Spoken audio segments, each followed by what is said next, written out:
दोस्तों नमस्कार। शाम की चाय के साथ 10 इम्पॉर्टेंट करंट अफेयर सेशन में आपका स्वागत है। तो चलिए स्नैक्स के तौर पर लेते हैं पहले इम्पॉर्टेंट करंट अफेयर को।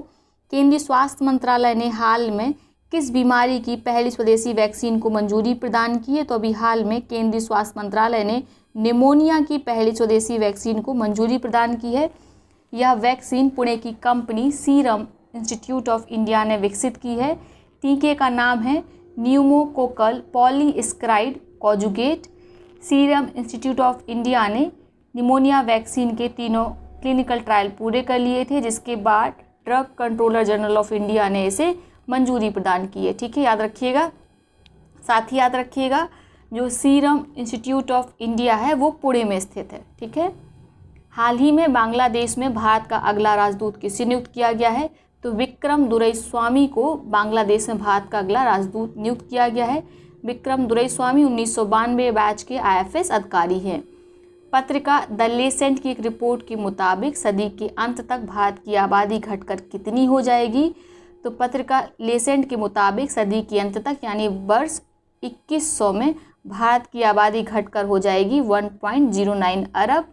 इसी पत्रिका के मुताबिक भारत की आबादी वर्ष 2048 में 1.6 अरब रहेगी, जिसके बाद इसमें गिरावट देखी जाएगी और यह हो जाएगी 2100 में 1.09 अरब। हाल ही में अफगानिस्तान में भारत के अगले राजदूत के रूप में किसे नियुक्त किया गया है? तो रुदेंद्र टंडन को अफगानिस्तान में भारत का अगला राजदूत नियुक्त किया गया है।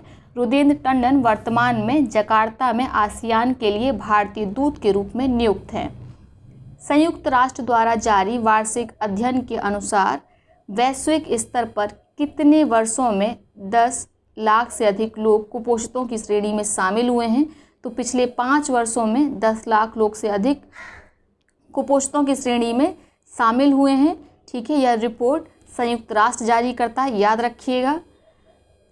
चुनाव आयुक्त अशोक लावासा को हाल ही में किस बैंक का उपाध्यक्ष नियुक्त किया गया है? तो अभी हाल में चुनाव आयुक्त अशोक लावासा को एशियन डेवलपमेंट बैंक एशियाई विकास बैंक का उपाध्यक्ष नियुक्त किया गया है। एशियन डेवलपमेंट बैंक की स्थापना 1966 में हुई थी और इसका हेडक्वार्टर मनीला फिलीपींस में है। हाल ही में सर्वोच्च न्यायालय ने केरल के तिरुवनंतपुरम में किस प्रसिद्ध मंदिर के प्रशासन में त्रावणकोर रियासत के पूर्ववर्ती शाही परिवार के अधिकारों को बरकरार रखा है? तो सुप्रीम कोर्ट ने श्री पद्मस्वामी मंदिर के प्रशासन में त्रावणकोर रियासत के पूर्ववर्ती शाही परिवार के अधिकारों को बरकरार रखा है। पद्मस्वामी मंदिर कहाँ है? केरल के तिरुवनंतपुरम में है और यह भगवान श्री विष्णु का एक ऐतिहासिक मंदिर है, याद रखिएगा। ठीक है। BCCI ने पिछले हफ्ते राहुल जौहरी का इस्तीफा स्वीकार करने के बाद किसको BCCI का अंतरिम CEO नियुक्त किया है? तो हेमंग अमीन को राहुल जौहरी के इस्तीफे के बाद BCCI का अंतरिम CEO नियुक्त किया गया है, याद रखिएगा।